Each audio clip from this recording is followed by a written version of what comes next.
Boa noite, irmãos. Vamos estudar a palavra do Senhor. Vamos ficar em pé. Nós vamos ler de novo o capítulo 1 de Efésios, tá? Não sei quanto tempo eu vou demorar nessa mensagem não, hein? Eu estou na parte 3. O plano de Deus deve ser louvado. Parte 3. Bendito o Deus e Pai de nosso Senhor Jesus Cristo, o verso é o 3, o qual nos abençoou com todas as bênçãos espirituais nos lugares celestiais em Cristo, como também nos elegeu nele antes da fundação do mundo, para que fôssemos santos e irrepreensíveis diante dele em amor, e nos predestinou para filhos de adoção por Jesus Cristo, para si mesmo, segundo o beneplácito de sua vontade, para louvor e glória da sua graça, pela qual nos fez agradáveis a si no amado, em quem temos a redenção pelo seu sangue, a remissão das ofensas, segundo as riquezas da sua graça, que ele fez abundar para conosco em toda sabedoria e prudência, descobrindo-nos o mistério da sua vontade, segundo o seu beneplácito, que propusera em si mesmo, de tornar a congregar em Cristo todas as coisas, na dispensação da plenitude dos tempos, tanto as que estão nos céus como as que estão na terra. Nele digo, em quem também fomos feitos herança, havendo sido predestinados conforme o propósito daquele que nos faz todas as coisas, segundo o conselho da sua vontade, com o fim de sermos para louvor de sua glória, nós, os que primeiro esperamos em Cristo, em quem também vós estáis, depois que ouvistes a palavra da verdade, o evangelho da vossa salvação, e tendo nele também crido, fostes selados com o Espírito Santo da promessa, o qual é o penhor da nossa herança, para a redenção da possessão adquirida, para louvor de sua glória. Por isso, ouvindo eu também a fé que entre vós há no Senhor Jesus Cristo, e o vosso amor para com todos os santos, não cesso de dar graças a Deus por vós, lembrando-me de vós nas minhas orações, para que o Deus de nosso Senhor Jesus Cristo, o Pai da glória, vos dê em seu conhecimento o espírito de sabedoria e de revelação, tendo iluminados os olhos do vosso entendimento, para que saibais qual seja a esperança da sua vocação e quais as riquezas da sua glória, riquezas da glória da sua herança nos santos, e qual a sobreexcelente grandeza do seu poder sobre nós, os que cremos, segundo a operação da força do seu poder, que manifestou em Cristo, ressuscitando dentre os mortos, e pondo-o à sua direita nos céus, acima de todo o principado, e poder, e potestade, e domínio, e de todo o nome que se nomeia, não só nesse século, mas também no vindouro, e sujeitou todas as coisas a seus pés, e sobre todas as coisas o constituiu como cabeça da igreja, que é o seu corpo, a plenitude daquele que cumpre tudo em todos. Até aqui. Senhor Deus, nós queremos te agradecer, Senhor, pela semana que se passou, te agradecer pelo dia de hoje. Obrigado pela saúde, obrigado, Senhor Deus, porque o Senhor é bom todo o tempo, o Senhor tem nos ajudado. Te peço, Senhor, abençoe, Senhor Deus, a dona Ivanise na sua recuperação, te clamo pela saúde dela. Te peço agora pela sua palavra, que ela possa vir de encontro aos nossos corações, que saiamos daqui melhores, Senhor Deus, e que a sua palavra, Senhor Deus, possa fazer efeito em nossas vidas, e que possamos ser luz, Senhor Deus, nesse mundo, Senhor Deus, que as pessoas possam ver a Cristo em nós. Nós te agradecemos pela vida dos nossos pastores, Senhor Deus, que dia a dia tem nos ensinado. Te peço que os abençoe a sua palavra agora, em nome de Jesus. Amém. Amém. Podem sentar. Obrigado.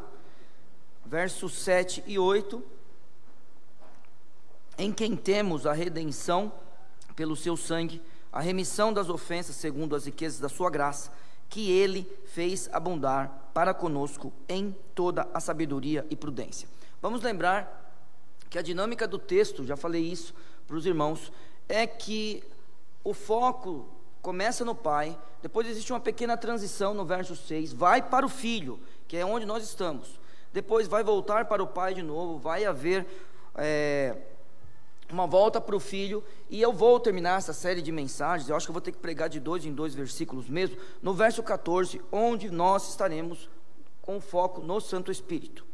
Quando você ler esse texto, você precisa perceber a Trindade aqui, é necessário perceber o papel de cada uma das pessoas da Trindade num texto como esse, para que você tenha cada dia mais conhecimento e plena certeza da obra de cada pessoa da Trindade, para que a gente não ore a Jesus Cristo, para que a gente não cante, por exemplo, hinos ao Espírito Santo. Isso é uma falha dos irmãos pentecostais, cantar, e mais uma vez digo, chamo de irmãos, mas é uma falha cantar ao Espírito Santo. O Espírito Santo, a gente não deve cantar ao Espírito Santo, ele tem uma outra função no momento que nós estamos passando, que é o momento da igreja agora. Não que ele não é digno de louvor, mas ele é digno de louvor com cânticos quando nós nos dirigimos à Trindade. Então, aquele negócio, quem morreu na cruz não foi o Pai, por exemplo. Quem morre na cruz é o Filho. E assim vai. É bom você pegar um texto como esse e perceber o papel de cada um, tá? E aí você percebe, por exemplo, olha como é que o texto é: bendito o Deus e Pai de nosso Senhor Jesus Cristo. Aí a Bíblia diz que Ele nos abençoou. Aí a Bíblia diz que Ele nos abençoou nos lugares celestiais em Cristo. Está vendo como é o texto? Aí o texto continua dizendo que Ele nos elegeu no plano de Deus para a salvação. Cristo morto antes da fundação do mundo, Ele já nos elegeu. A Bíblia diz que Ele nos predestinou. Verso 3 diz isso, sempre na pessoa de Jesus Cristo. Aí o verso 6 é um verso de transição para que a gente chegue no texto de hoje. O verso 6 diz assim: Ele fez tudo isso que a gente falou, olha, nos abençoou, nos elegeu, nos predestinou para louvor e glória da sua graça. Aí perceba a transição: pela qual nos fez agradáveis a si no amado. E o verso 7, em quem temos a redenção. Então agora nós estamos na pessoa do Filho. A redenção, nesse texto aqui, claro, eu prego expositivamente, os irmãos sabem, a redenção aqui é o Filho que faz. A remissão é o Filho que faz. A expiação é o Filho que faz. São palavras que fazem parte do contexto da Bíblia e não fazem parte do nosso cotidiano. Então vamos só deixar claro alguma coisa. Irmãos, quando a gente lê o expiar nas Escrituras com X, é justamente aplacar a ira do nosso Deus através de um sacrifício. Só quem podia fazer isso é o Senhor Jesus. Quando a gente pensa em redenção, redenção é resgate. Ele nos resgatou. Quando a gente pensa em remissão, perdão de pecados. Então guarde essas palavras, se caso a gente lê hoje, é claro que nós vamos falar pelo menos de redenção e remissão, a gente vai falar hoje, porque está no texto. Se a gente lê em algum lugar, ou a gente precisar falar de expiação, então vamos só lembrar: redenção, resgate; remissão, perdão de pecados; expiação é aquele negócio de aplacar a ira de Deus através de um sacrifício. Foi isso que é cobrir, né? Na verdade é cobrir, tá? Mas no final das coisas, esse cobrir é aplacar a ira de Deus, que seria derramada sobre nós. Não se esqueça: Deus meu, por que me desamparaste? Sabe isso? A ira de Deus estava sobre Jesus naquele momento. Por isso que o universo ficou em luto. Por isso que o Senhor Jesus ora: se for possível, passa de mim este cálice. Que cálice é esse? A cruz? Meus irmãos, servos do Senhor foram para a cruz, servos do Senhor foram para a fogueira, servos do Senhor se entristeceram, se prepararam para morrer, erraram o nome da pessoa, ela denunciou isso: não, eu tenho que morrer também. Agora você vai falar que Jesus e estava com medo da cruz? Não. Se for possível, passa de mim o cálice da tua ira, não me desampare. É isso que ele estava dizendo. Então, nesse sacrifício, a ira de Deus estava sobre Cristo, e por causa disso, nós não precisamos sofrer a ira de Deus. Expiação. Tá? Então, verso 7, lembrando que uma outra coisa que eu preciso explicar. Você percebe, é assim, ó, o verso 3 tem ponto final. Olha aí na sua Bíblia, o verso 3 tem ponto final? Não. E o 4? E o 5? Tem ponto final? Não, né? E o 6? E o 7? E o 8? 9? 10, 11, 12, 13. Tem ponto final? Vai ter só no 14. É uma sentença enorme. Esse é o estilo de Paulo, a genialidade de Paulo. Isso é um gênio. Uma sentença enorme. Por isso que é difícil ler os textos. Por isso que Pedro fala que é difícil ler, porque a sentença é muito grande. Tá? Então a gente tem que lembrar que a gente está lendo a Bíblia agora e a gente está no amado, tá? Acabou assim, no amado. Aí em quem temos a redenção pelo seu sangue. Muito bom. Esse ano nós ouvimos uma excelente ilustração sobre redenção. Gostei, aquilo lá, gostei. Pastor Viana, de forma genial, me deu mais um argumento. Nem sei se ele lembra, mas que a gente lembra o que a gente fala. Mas isso aqui eu vou levar para a vida toda. Vamos pensar no resgate. E eu já falei isso, depois que ele falou, eu já falei também. Vamos pensar no resgate. Mas é resgate mesmo, não adianta, estou passando mal, vou ao médico. Não é isso que eu estou falando. Vou falar o seguinte, meu amigo, você precisa de alguém, certo? Porque você está lá, sei lá, que não consegue fazer por você mesmo. Então você precisa de um resgate. Ótimo, excelente. Estou lá, caí no poço. Isso já aconteceu. É que hoje em dia não tem mais poço, né? Mas não tem mais? Tem não, né? Mas quando eu era criança tinha poço, certo? E vira e mexe alguém caía no poço. Uma criança brincando, um bêbado que de repente, sei lá, caiu no poço. Ótimo. Então eu vou jogar a corda para mim mesmo. Dá? Não. Tiago caiu de moto. Contei, eu caí de moto. Chamei o resgate. Eu mesmo vim dirigindo. Dá? Também não. Agora, para chegar na presença do Senhor Deus, nós queremos nos resgatar. É isso que nós, como seres humanos, queremos nos dirigir ao Senhor Deus e falar: a redenção dos nossos pecados está aqui, ó. Eu fui um bom homem na terra. É isso que eu quero fazer? Irmãos, quando nós olhamos para as Escrituras, e por isso que nós devemos falar de Cristo a todas as pessoas elas não sabem disso. Não é para ficar bravo com as pessoas, é para falar. Você é um arauto. Você tem que gritar para todo mundo, não gritar com as pessoas, é gritar para ela. Eu não estou dizendo colocar a voz como a minha, porque assim, eu sei, eu sou um pregador da palavra, irmãos. Eu não sou um professor. Então, de vez em quando eu estou na sala de aula e eu faço a mesma coisa que eu faço aqui, ó. Então, eu não estou falando disso, de falar alto, de gesticular. Não, é falar para a pessoa. Você é um arauto. Que ela precisa de um resgate. E que se ela precisa de um resgate, ela mesma não pode se resgatar. Isso é impossível. Em qualquer nível. É nesse mundo e na vertical também.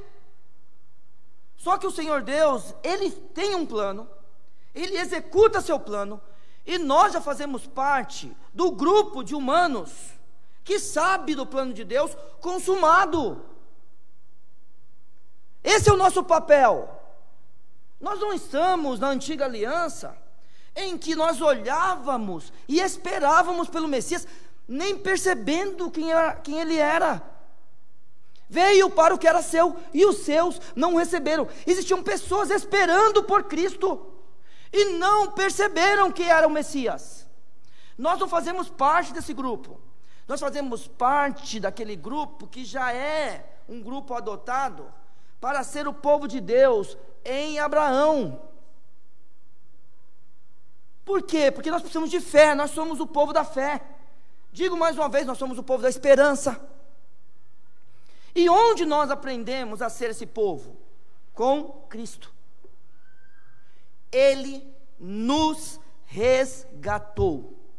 E nós não podemos de forma nenhuma pensar pensar, nós não podemos escolher, nós não podemos tentar decidir qualquer coisa, ao contrário de não contar para os outros. Precisamos falar para os outros, e precisamos crer em coisas como essa, de tal forma que a gente seja grato, grato e grato, pelo seu sangue. Isso é difícil para nós. Irmãos, a gente vive num mundo, e eu quero que vocês percebam, crentes, eu estou avisando, eu não sou profeta, você sabe disso, eu sou um pastor, a minha autoridade está na palavra. Não duvide, esse povo que vive falando da morte dos animais, se tornam vegetarianos, veganos, sei lá o que é, porque matam animais. Vocês não duvidem do que eu vou falar agora. Em breve vão acusar o sangue de Cristo também, hein? Eu só estou lendo o mundo, e eu sou responsável por essa palavra, porque eu não sou um artista. Então vou te explicar uma coisa. Um cara, quando faz um poema, Machado, pronto, Machado. Vocês conhecem Dom Casmurro, certo? Pelo menos espero. Tudo bem? Conhecem Dom Casmurro. Aí senta eu, Marisabel, Marolinha, né? E eu falo para elas: Capitu traiu Bentinho. O que elas falam para mim? O que vocês acham que elas falam? Que ela não traiu, certo? Machado não é um pastor. Machado não foi um filósofo, por exemplo. E Machado não foi pai e mãe. Pai e mãe, pastores, filósofos, quando falam alguma coisa, eles são responsáveis pelo que falam. Um dia uma pessoa escreveu para Machado, provando que Capitu tinha traído Bentinho. Ele é um artista. A partir do momento que a arte está completa, não é mais dele. Ele disse: muito obrigado pela sua opinião. Cada um pensa o que quer, todo mundo está certo. Então eu sou um pastor, eu sou responsável pelo que eu falo, principalmente quando estou no púlpito, porque estou me dirigindo à igreja. Eu sou aquilo que a Bíblia diz, né? Que a gente deve honrar os que presidem, que eles se governam a igreja. Então eu sei da minha posição. Então eu estou dizendo aos irmãos: não duvidem, não duvidem. E eu tenho falado algumas coisas para o Senhor. Não duvidem que esse povo que é vegano, que decidiu ser vegetariano, porque se você não gosta de carne, não tem nenhum problema. Se você falar assim, é bom para a saúde, tudo bem, mas não venha falar que é por causa da morte dos animais, que os animais foram criados para nos servir, tá bom? Por isso que o Senhor Deus fala: mata e come. Não duvide que em breve vão acusar o sangue do Senhor Jesus também. Então, dito isso, volte para o texto. A Bíblia está falando aqui: em quem temos a redenção pelo seu sangue. Então, não existe uma outra forma de se chegar a Deus, de ser resgatado da ira de Deus, do nosso próprio pecado, desta era que vivemos, das garras de Satanás, das tentações, de qualquer outra coisa, que não seja pelo sangue de Jesus. O nosso maior inimigo não é o diabo, mas nós mesmos. O diabo tem o papel de nos tentar. A questão é o que eu faço com a tentação, certo? O que é que eu faço com a tentação? Mas pelo sangue de Cristo eu sou resgatado de coisas como essa. E por causa disso, pelo sangue dele, posso chegar ao Pai. Hebreus, capítulo 9. A gente tem lido um verso, e é muito importante saber qual é o contexto deste verso.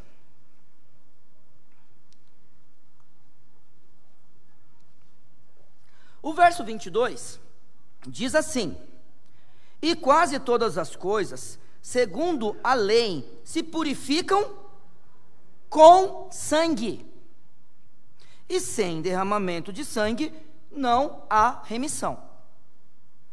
Muito bem. existem, vamos falar, religiões que derramam sangue hoje? O que vocês acham? Existem, né? Eu não vejo muitas pessoas falarem mal dessas religiões que derramam sangue. Não vejo. Eu estou esperando isso também acontecer. Estou esperando isso aí acontecer. Mas é estranho que não falam mal de alguns grupos que derramam sangue. Bom, nós vamos esperar, é uma leitura que eu faço do mundo, porém, a gente sabe que sem derramamento de sangue não há remissão. Quando é que nós temos o primeiro exemplo de derramar sangue para remissão de pecado? Quando é? Isso. Né? Vocês falaram o quê? Eu acho que está certo. Acho que estava no jardim mesmo, está certo, verdade, entendi. É o caso de Adão e Eva. Tá, então beleza, entendi o que os irmãos falaram. Muito bom. Foi lá que a gente teve o primeiro exemplo. Depois disso, nós tivemos mais derramamento de sangue para remissão de pecados? Então não responda, porque talvez seja pegadinha, né? Então é o seguinte: que aconteceu o derramamento de sangue? Aconteceu que os pecados são resgatados, que nós somos resgatados pelo sangue de Cristo. Sempre foi assim, desde o Velho Testamento, mas todo sacrifício que existia no Velho Testamento, todo sacrifício, era para que apontasse para o sacrifício de Jesus, para que os outros percebessem quem Ele era, porque nós fomos resgatados pelo sangue do Senhor Jesus. Agora preste atenção no contexto, e esse é o meu objetivo. É só uma pena, porque eu caí na bobagem de preparar a mensagem numa outra Bíblia. A geografia bíblica, a geografia da minha Bíblia é diferente daquela. Eu estou esperando os versículos em certa posição, e eu sei que eu vou me atrapalhar um pouco, mas eu peço perdão para os irmãos, tá bom? Mas é só por causa disso. Eu preparei a mensagem com outra Bíblia e trouxe a minha Bíblia que eu prego mesmo. Eu devia ter lido nessa. Agora eu não sei por que eu li os outros textos na outra Bíblia. Vamos lá, verso 1 do capítulo 9. Ora, também, não, verso 1 não, vamos para o 2. Porque um tabernáculo estava preparado, o primeiro, em que havia o candelabro, e a mesa, e os pães da proposição, ao que se chama santuário. Mas depois, o segundo, estava o tabernáculo, que se chama Santo dos Santos, que tinha um incensário de ouro, e a arca da aliança, coberta de ouro, toda em redor. E estava um vaso de ouro, que continha o maná e a vara de Arão, que tinha florescido, e as tábuas da aliança. E sobre a arca, os querubins da glória, que faziam sombra no propiciatório, das quais coisas não falaremos agora particularmente. Ora, estando estas coisas assim preparadas, a todo tempo estavam os sacerdotes no primeiro tabernáculo, percebeu? Cumprindo o seu serviço. Mas no segundo, só o sumo sacerdote, uma vez por ano, não sem sangue, que oferecia por si mesmo e pelas culpas do povo. Ótimo. Então, muito claro, existia o sangue ali. Esse sangue mostrava que o povo estava arrependido. Era com sangue que Deus, imagina, o propiciatório, irmãos, era o trono de Deus na terra. Que a gente não tem esse temor, porque a gente não viveu nesse tempo. Então, quando alguém, imagina, é que eu não sei como é que acontece, mas quando a gente vê esse povo com os símbolos, eu não sei se eles põem realmente, como é que eu falo? Esses apetrechos aqui, candelabro, eu não sei se eles põem na igreja ou se é só símbolo, certo? Que eles põem nas igrejas. Tem alguns lugares que põem essas coisas. Vocês já viram isso aí? Tinha até uma banda chamada Trazendo a Arca. Não tinha depois virou, e eu não sei se é diante do... Não, virou o que essa banda, irmãos? Ou é Trazendo a Arca que virou o do outro? Era toque no altar. E o toque no altar, quem é? É antes ainda? Gente, pronto. Tá vendo? Eu não sei se é só nas palavras, ou se eles tinham mesmo a arca, trazia a arca mesmo. Eu não sei se é isso aí, ou se tem algum lugar. Mas esse pessoal, não, assim, sabe, não tem esse temor, porque não sabe o que é, sabe? Que a gente precisa de coisas para ver, então a gente não tem santo, não tem essas coisas. Inventa isso aí, irmãos. A gente não tem, mas esse negócio do propiciatório, meus irmãos, isso aí é onde Deus, o trono de Deus na terra. Foi ali que ele escolheu descer para falar com alguns homens. Vai se fazer o quê? É o jeito que Deus decidiu. Então a gente sabe que ali tinha que ter sangue. A ideia do sumo sacerdote entrar lá, e se ele não fosse aceito, o Senhor o consumir, não está nas escrituras, eu sei disso daí, mas isso é tradição oral dos judeus. Então, a ideia qual era? Vamos lá, lembra? O que tinha aqui mesmo, no sacerdote, no sumo sacerdote? Sininhos, né? Para tocar, conforme ele andava, trim, trim, trim, trim, trim. E se parasse de ouvir o barulho dele? Ué, morreu, não está mais andando. Agora, alguém pode entrar lá? Ninguém pode. E como é que tira um homem lá de dentro? Entendeu como é que é? Então a ideia de ter uma corda amarrada, a gente não vê na Bíblia, nas escrituras, mas faz até sentido quando uma pessoa explica essas coisas para a gente. Bom, é lá com sangue, porque o resgate é com sangue. Então naquela época, matava seus animais para quê? Para apontar para Jesus. Matava os animais, sangue, um dia ele sofrerá. Isaías capítulo 52 e 53, livro dos Salmos, capítulo 22. A gente sabe que tem evangelho no Velho Testamento, mas muito escancarado. Até uma vez a gente, ouvindo uma pessoa, disse: como é que se prega o evangelho a um judeu? Abra uma Bíblia sem falar onde está e começa a ler o Salmo 22. De quem está falando? Aí ele vai dizer, só você lê o Salmo 22, mas isso aí é Jesus Cristo. Mas está no Velho Testamento, é na sua Bíblia que está escrito isso. Aquele sangue do Velho Testamento servia para apontar para Jesus. E é o sangue dele que nos resgata. Mas aí, a gente vai para o verso 13. Porque se o sangue dos touros e bodes e a cinza de uma novilha esparzida sobre imundos os santifica, irmãos, olha isso, quanta purificação da carne. Você está vendo o que acontece? O povo de Israel ficava puro pelo simples ato de levar um cordeiro ao sacerdote e o sangue ser derramado. Você consegue pensar nisso? Como é que Deus estava agindo com o povo, apontando para Jesus? Isso era sangue de animais, mas mesmo assim Deus santificava o povo por meio daquele sacrifício, pelo menos pela carne. Eles não podiam deixar de fazer isso. E se hoje eles não fazem, é porque alguma coisa está errada. Mas eles não percebem isso. Eles não percebem.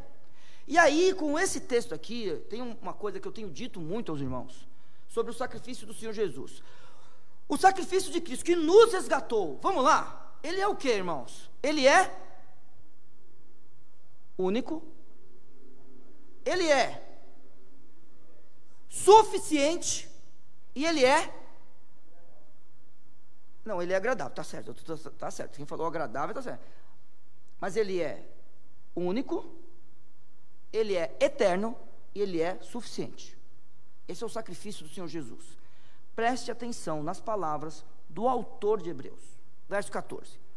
Quanto mais o sangue de Cristo, que pelo Espírito eterno se ofereceu a si mesmo imaculado a Deus, purificará as vossas consciências das obras mortas para servirdes ao Deus vivo. E por isso é mediador de um novo testamento. Vamos lá, o que nós falamos, pastor Viana, na Bíblia? Este é o meu sangue, que é derramado por vós. O novo testamento no meu sangue. É isso aqui. E por isso é mediador de um novo testamento, para que, intervindo a morte para a remissão das transgressões que havia debaixo do primeiro testamento, os chamados recebam a promessa da herança eterna, porque onde há testamento, é necessário que intervenha a morte do testador, porque um testamento tem força onde houve morte, ou terá ele algum valor enquanto o testador vive. Por isso, também o primeiro não foi consagrado sem sangue, porque havendo Moisés anunciado a todo o povo todos os mandamentos segundo a lei, tomou o sangue dos bezerros e dos bodes com água, lã purpúrea e sope, e aspergiu tanto o mesmo livro como o todo o povo, dizendo: este é o sangue do testamento que Deus vos tem mandado. Muito bom. Então você percebe que o sacrifício de Cristo, ele é único. Se o sangue de bode purificou contra a carne, imagina o sangue de Cristo. Ele é único. Ele purificará. A Bíblia diz aqui, quer ver? Quanto ao sangue de Cristo, purificará as vossas consciências das obras mortas. Oh, meu Pai eterno, por que nós ficamos pensando que não somos salvos? Que consciência é essa que nós temos? Será que somos salvos? Por que a gente fica olhando para o passado de vez em quando e nos gloriando do passado, meus irmãos? Tem gente que conta do passado. Você não tem vergonha de contar do seu passado? Por que a gente olha para o passado e quer se vangloriar de quão violento a gente era? De quanto a gente bebia? Quantos casos amorosos nós tivemos? Eu falo isso de forma tranquila, sabe? Porque eu nunca fui do mundo, mas eu fico olhando para isso, falo de forma tranquila, porque, irmãos, por que você olha para trás? Você não está indo para lá?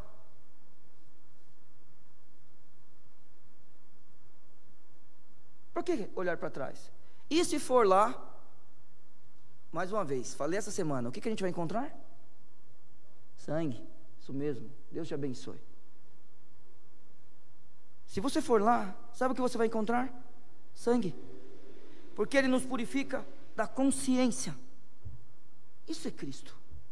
As obras foram mortas, elas são mortas, desculpa, né? Elas são mortas, e elas são mortas em você e em mim também, porque Ele nos resgatou pelo seu sangue. Entenda essas coisas, glorifique ao Deus que tem te resgatado, louve o seu nome e conte isso a todo mundo. Não deixe as pessoas falarem que todos são filhos de Deus. Não deixe, precisa ser resgatado. Mais uma vez eu digo, não é para brigar, não é para xingar as pessoas, não é para esbravejar, é para falar. Ney, eu já falei, tudo bem, está cansado de falar? Então vai orar um pouquinho, depois fala de novo. Mas nós precisamos contar a todo mundo que a Bíblia diz que no amado, naquele em que Cristo fez todas as coisas, e aí a Bíblia continua dizendo, em quem temos a redenção pelo seu sangue, e a Bíblia continua dizendo, a remissão das ofensas. Muito bem, primeira palavra que nós estudamos hoje, resgate, redenção. Agora nós precisamos da remissão. Tudo isso acontece na pessoa de Cristo e no seu sacrifício. Então imagine que a obra de Cristo, ela tem que ser completa. Toda a obra dele é completa. Então a forma como Deus escolheu que o Senhor Jesus viesse ao mundo, a forma como o plano divino e da Trindade dele viver nessa terra, que ninguém pudesse acusá-lo, ele viveu sem pecado. E aí vem a grande frustração de toda a pessoa que pensa que Cristo morreu. Se o salário do pecado é a morte, como alguém que não morreu, morreria? Isso deveria ser impossível. E se o Senhor Jesus, a Bíblia diz que Ele se esvazia de sua glória, e Ele se torna homem, meus irmãos, se torna um homem, mas ao mesmo tempo que Ele é homem, Ele é divino e Ele é Deus, como que Deus pode morrer?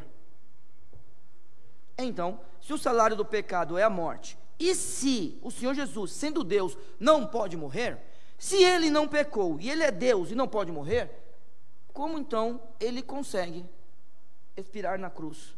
Como Ele consegue bradar na cruz? Como Ele consegue simplesmente entregar o seu espírito na cruz? Ele não tinha pecado. Mas a Bíblia diz que Ele leva sobre si o meu e o teu pecado. e porque ele leva o meu e o teu pecado, ele já foi para o inferno. Já foi. Porque o inferno é justamente a ausência daquilo que todo mundo chama de graça. Isso é uma parte do inferno. Ah, eu acho que o inferno é aqui. Poxa, com quem você casou, meu querido? Que negócio é esse? Quem foi tua mãe? Quem foi teu pai? Você já pensou alguém se dirigir até a mim e você e falar, eu acho que o inferno é aqui? Não. Sua vida é boa. Tenha certeza disso. Eu sei que tristezas acontecem. Mas olha só, vamos lá, hein, Henrique? A questão da tristeza é que eu deveria ter condições de passar para a tristeza como sendo uma coisa normal. Porque o exercício de viver traz junto com ele tristezas. Aí quando eu fico triste demais, eu entro em depressão. As tristezas acontecem, meus irmãos, mas a nossa vida é boa. Pensa bem, Isabel. Um dia o irmão Alexandrino foi embora. A gente se entristece quando o nosso pai morre, mas a esperança de um dia vê-lo, isso aí, não tem. Eu sei que seu coração agora se encheu do negócio que você não sabe o que é. Você entende isso aqui? É isso, meus irmãos. A vida é boa. Essa vida é boa. Nós temos vencido nessa vida. Então agora eu digo a vocês, quando Cristo vem e Ele morre na cruz por mim e por você, Ele perdoa os nossos pecados. E por isso que a gente é remido das nossas ofensas. E a gente não pode esquecer, verso 1 do capítulo 2 de Efésios, nunca podemos esquecer que Ele nos vivificou, estando nós mortos em ofensas e pecados.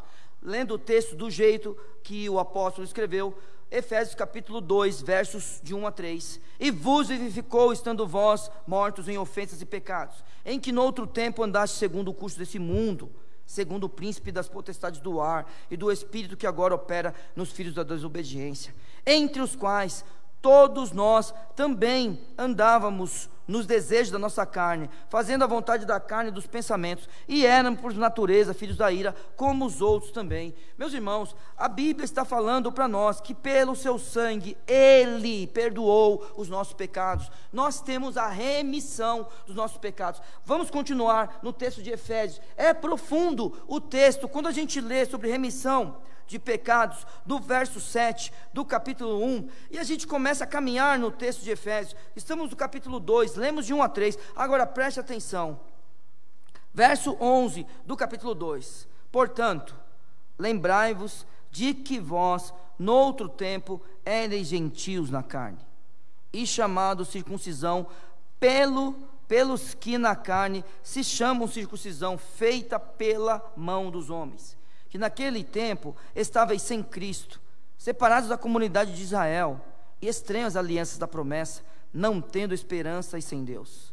Mas agora, em Cristo Jesus, vós, que antes estáveis longe, já pelo sangue de Cristo, chegastes perto, porque Ele é a vossa paz, o qual de ambos os povos fez um, e derrubando a parede de separação que estava no meio, na sua carne desfez a inimizade, isto é, a lei dos mandamentos, que consistia em ordenanças, para criar em si mesmo dos dois um novo homem, fazendo a paz, e pela cruz reconciliar ambos com Deus em um corpo, matando com ela as inimizades. Essa era a nossa situação longe de Deus, antes da remissão dos nossos pecados. Não se esqueça que no capítulo 1, nós começamos o texto dizendo, bendito, verso 3, bendito o Deus e Pai de nosso Senhor Jesus Cristo, o qual nos abençoou com todas as bênçãos espirituais nos lugares celestiais em Cristo. A nossa condição era uma condição, irmãos, de inimizade com Deus, de inimizade com a sua criação. Não se esqueça, nós somos imagem e semelhança de Deus, mas nós éramos inimigos dele. Mas como é que esse pecado, esta ofensa, pode ser retirada?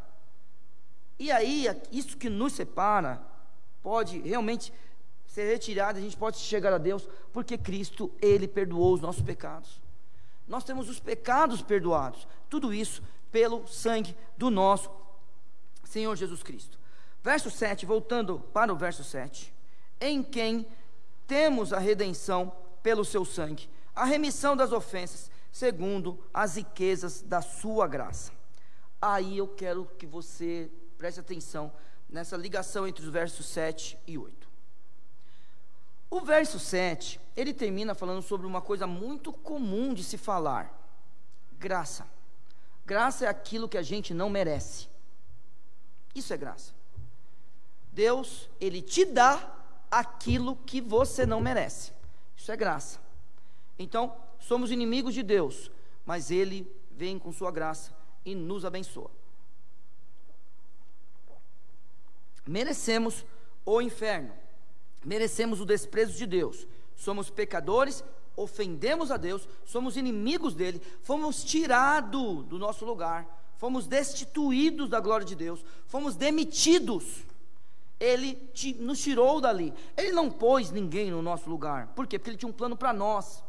Nós somos a coroa da criação. Mas como é descrito nos Salmos e no capítulo... desculpa, eu não vou lembrar o capítulo. Mas em Hebreus... irmãos, eu não vou chutar.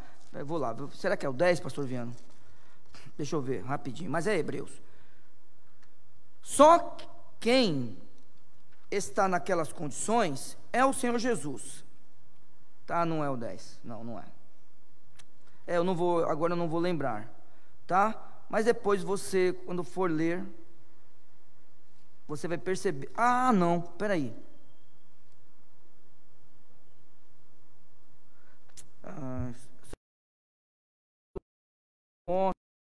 É coroado de glória, é isso mesmo, capítulo 2. Só quem é assim, no livro dos Salmos e no texto de Hebreus 2, é o Senhor Jesus. Essa coroa da criação, né, que estava na pessoa do homem, ela foi realmente tirada em Adão e recolocada no segundo Adão, que é o nosso Senhor Jesus Cristo. Então, graça Ele dá para todo mundo, certo? Mas a salvação só por meio do Senhor Jesus, e é por graça também, algo que a gente não merece. Mas por quê? Cristo morreu por nós na cruz, e nós o recebemos como Salvador, nós temos o acesso a Deus. Mas aí, o verso 8 é interessante, porque ele diz assim, verso 7, né? Segundo as riquezas da sua graça, que Ele fez abundar para conosco. Agora, vamos lá, irmãos, como é que nós demonstramos isso ao mundo? Porque a Bíblia está sendo muito clara aqui para nós. Ele faz tudo isso segundo as riquezas da sua graça, que Ele fez abundar para conosco. Então, então existe no crente, existe no servo do Senhor, uma forma de mostrar para todo mundo a graça do nosso Senhor Jesus Cristo. A graça do Deus Pai. Se o Deus Pai faz de nós um povo, existe uma forma da gente mostrar para todo mundo que a gente é povo de Deus. E o verso 8, ele é bem claro em dizer o seguinte: que Ele fez abundar para conosco em toda sabedoria e prudência. Então vamos lá. Sabedoria não é inteligência, tudo bem? Joia? Inteligência é a habilidade em resolver problemas. Então vamos lá. Chego para o Elias e falo assim: ô Elias, eu queria cantar uma música. Qual é? Aí eu falo a música para ele. Ele fala: não conheço. Aí eu começo a cantar. Aí você começa a me acompanhar. Os irmãos ficam felizes. Aí a pessoa olha e fala assim: puxa, como Elias é inteligente, ele conseguiu tocar o que o Neil cantou sem ele conhecer. Porque você resolveu um problema. Isso é inteligência. Sabedoria está acima disso. Sabedoria não é simplesmente resolver um problema, uma habilidade de resolver um problema. Sabedoria está relacionada com a habilidade de se viver. Sabedoria está relacionado com a habilidade de estar cuidando do outro.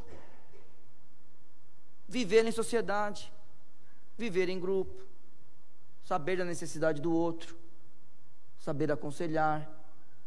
Esse é o sábio. Só que a questão é que em Cristo nós deveríamos ter isso. E junto com essa palavra vem outra, prudência. Prudência já é uma virtude. A ideia do bem, né? Virtude. Prudência é a virtude, que você olha para alguma coisa e você percebe que aquilo pode dar errado. Isso é prudência. Aí você foge daquilo lá. O prudente faz isso. E sabedoria e prudência podem ser até confundidos. Mas aí vamos lá, irmãos. De que forma nós estamos vivendo nessa terra? Com sabedoria? Porque o crente, ele precisa disso para mostrar para todo mundo que os pecados deles foram perdoados. Os crentes precisam disso. E veja só a forma como o nosso apóstolo Paulo, ele continua o próprio texto de Efésios capítulo 1, verso 15, ele diz: por isso, ouvindo eu também a fé que em vós há no Senhor Jesus, e o vosso amor para com todos os santos, a Bíblia diz: não cesso de dar graças a Deus por vós, lembrando-me de vós nas minhas orações. Excelente. Então quer dizer que esse povo estava demonstrando a fé, só que demonstrar a fé não é dizer eu creio, hein?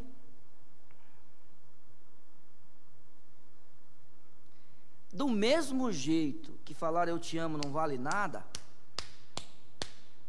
falar eu creio também não vale, viu? Você crê que você teve um tataravô? Crê. Tá vendo? É isso. Certo? Aí eu faço uma pergunta polêmica. Você crê que o homem foi à lua? Aí eu creio. Aí vem aquele que fala que não crê e fala: você viu? Você estava lá? Entendeu? Então vai, aí você percebe. Fé está no meta. Amor está no meta. Eu não posso apalpar, mas eu sei quando você está cheio de fé. Eu sei quando você realmente me ama, porque você age como uma pessoa amorosa, você age como uma pessoa de fé. E aí o apóstolo fala isso aqui, ó. Ele está falando de oração, não está? Não está? Você lembra do texto? Ele fala assim, ó, no verso 16: não cesse de dar graças a Deus por vós, lembrando-me de vós nas minhas orações, para que o Deus de nosso Senhor Jesus Cristo, o Pai da glória, vos dê em seu conhecimento o espírito de sabedoria e de revelação, tendo iluminado os olhos do vosso entendimento, para que saibais qual seja a esperança da sua vocação, meu irmão, e quais as riquezas da glória e da herança dos santos, e qual a sobreexcelente grandeza do seu poder sobre nós, os que cremos, segundo a operação da força do seu poder, que manifestou em Cristo, ressuscitando-o dentre os mortos, e pondo-o à sua direita nos céus. Então o apóstolo, ele está dizendo para nós no verso 7, sabe, em vocês existe sabedoria, em vocês existe prudência, e Deus, ele mostra isso para que ele seja louvado. E aí a oração desse homem é para que aquela igreja, aqueles irmãos fossem cheios de conhecimento. Cheio de conhecimento, é qualquer conhecimento, conhecimento espiritual, irmãos, é conhecimento de quem eles são. Nós precisamos lembrar da nossa vocação. Vocação existe. Quem é você? Quem sou eu? Quem somos nós? Eu sei que a gente fala, eu estou professor, né? Eu sei disso aí, eu estou ministro, eu estou pastor. Eu sei que a gente fala isso, tudo bem, não tem problema. Só que você só vai estar um bom pastor se você nasceu para isso. Você só será um bom professor se você tiver nascido para isso. Nascido para isso. Eu não estou falando de pessoas inteligentes, irmãos. Pessoas inteligentes fazem muitas coisas. Só você pegar o quanto de coisa você faz. Existem alguns que se destacam, né? Você pega uma pessoa, desculpa usar o meu exemplo, que, como eu, que prega e toca, e você pensa que eu sou inteligente. Ah, só prega e toca, mas eu não sei fazer arroz. Aí, irmã Mariana, me desprezou. Olha lá, fala, como é que alguém não pode saber fazer? Eu não sei, irmãos, porque Mariolinha faz tudo para mim. E se Mariola morrer? Sei lá, mas Isabel vai fazer. E se Isabel não fizer? Aí eu vou aprender, irmão. Alguém vai me ensinar. Eu vou lá na casa do pastor Viana. Pastor Viana faz arroz. Me ensina aí, irmãozão. Ah, Ney, você faz assim. Quer ver? Eu vou falar. Não fica me olhando com essa cara, não. Eu vou falar. Pego o óleo, põe o alho, dá a fritadinha, certo? Lava o arroz. Bem lavadinho, deixa a água fervendo. Eu sei que tem gente que não faz assim, mas a gente já deixa a água fervendo. Joga o arroz lá. Aí tem um negócio que fica mexendo, que eu não sei o nome, mas tem essa técnica aí que eu já vi. O que a gente faz quando a gente mexe o arroz? Refoga. Olha que palavra técnica. Aí sim, tá vendo? Refoga. Experiência, refoga o arroz. Se eu definir aqui o teorema de Pitágoras, vocês também vão ficar impressionados comigo. Refoga, joga o arroz lá. Não, o arroz já está lá. Joga a água e espera. Não. Mas quem chamou na conversa? É só isso que eu queria saber, porque e se eu estou com problema de pressão? Hein, me diz, então fala aí para mim. Quem que vai me defender? Ninguém? Nessa igreja? Hoje? Que sal? Eu não gosto de sal. Eu faço churrasco sem sal. Que mais? Eu sei lá. É brincadeira, irmãos. Mas faltou o sal, mas na hora que eu fosse comer, a primeira vez ia dar errado, porque é experiência. Na segunda, terceira, quando eu fizesse na 100ª, daria certo. Sou inteligente, pronto. Percebe? Mas aí, nós precisamos olhar para as Escrituras, irmãos. E esse homem está pedindo sabedoria, conhecimento espiritual, para saber quem você é. E aí, você é porque você nasceu, lembra do que eu falei? Você nasceu isso. Você nasceu, que você não sabe, a maior bobagem que se fala para uma criança é o que você vai ser quando você crescer. Não, a criança precisa descobrir quem ela é. A questão é que a gente descobre quem nós somos quando nós já estamos no meio da faculdade, como eu, por exemplo, e tive que fazer outra. Você ia dar errado na primeira? Lógico que não, ia dar certo. Eu vou entrar numa coisa para dar errado. Todos nós damos certo nas coisas. Nenhum de nós é burro, irmãos. Todos nós somos capazes de aprender todas as coisas. Todas as coisas. Uns com mais, outros com menos facilidade. É só isso. Mas ele está falando para nós de conhecimento espiritual, para saber quem você é. E sabe a questão? É que você é pecador, mas você nasceu de novo. Você nasceu de novo. Quem você é? Pois se comporte como essa pessoa que você é e que você deve ser. Seja o melhor pai, a melhor mãe, o melhor esposo, a melhor esposa. Seja o melhor filho, a melhor filha. Seja o melhor crente. Leve pessoas para o céu, porque quando você falar, elas abaixam a cabeça, porque você vive aquilo que você fala. Leve um monte de gente para o céu. Sabe por quê? Porque as pessoas vão ouvir que você foi redimido, que você foi resgatado, que você foi perdoado pelo sangue de Cristo. E isso somente a sabedoria que vem de Deus e que já existe em você pode fazer com que os outros vejam Deus em você. E aí o apóstolo Paulo ora para que a gente seja iluminado. O apóstolo Paulo ora para que a gente seja cheio de conhecimento. E tudo isso devido a quem nós somos. Então, meu irmão, minha irmã, você é um resgatado pelo sangue do Senhor Jesus. Você foi remido pelo sangue de Jesus. Então, por causa da graça, Ele já colocou em você a sabedoria. Ele já colocou em você a prudência. Agora, vamos lá? Tudo está completo? Mesmo que seja assunto para um outro dia, só uma dica. E não vos embriagueis com o vinho em que há contenda, mas enchei-vos do Espírito Santo. A obra não está completa, já está aí, já está, da mesma forma que o fruto do Espírito, em todas as suas faces, ou esferas, eu não sei como você gosta, eu gosto mais de falar, as faces do fruto, você já tem.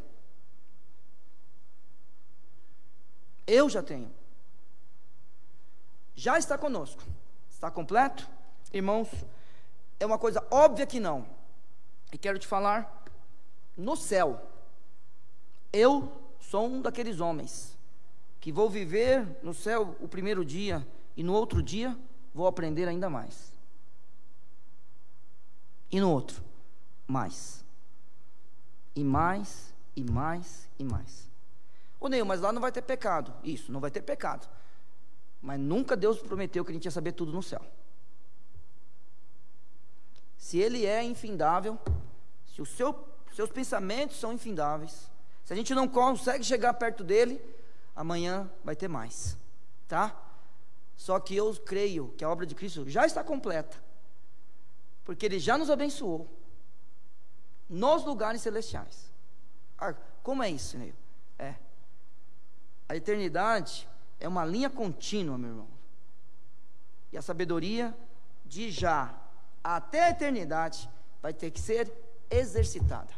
Que Deus te abençoe e que você seja iluminado por Deus, que os seus olhos sejam abertos, que você tenha conhecimento e sabedoria, tudo isso por causa da sua vocação. E a sua vocação, que estou falando agora, é o seu novo nascimento. Se você não tem Cristo, entregue sua vida a Ele, receba-o como seu Salvador, se arrependa dos seus pecados, e que Deus possa te abençoar. Obrigado, meu Senhor Deus, ajuda-nos a crescer mais e mais no conhecimento, ajuda-nos a crescer em sabedoria, Pai, por causa da obra de Cristo, por causa do seu sangue, ó Senhor Deus, e porque o Senhor já nos abençoou, o Senhor nos amou. Muito obrigado. Peço que o Senhor ajude os teus servos a irem para casa em paz. O Senhor nos dê uma boa semana no nome de Jesus. Amém. Muito bem, nós vamos embora ou vamos cantar uma canção?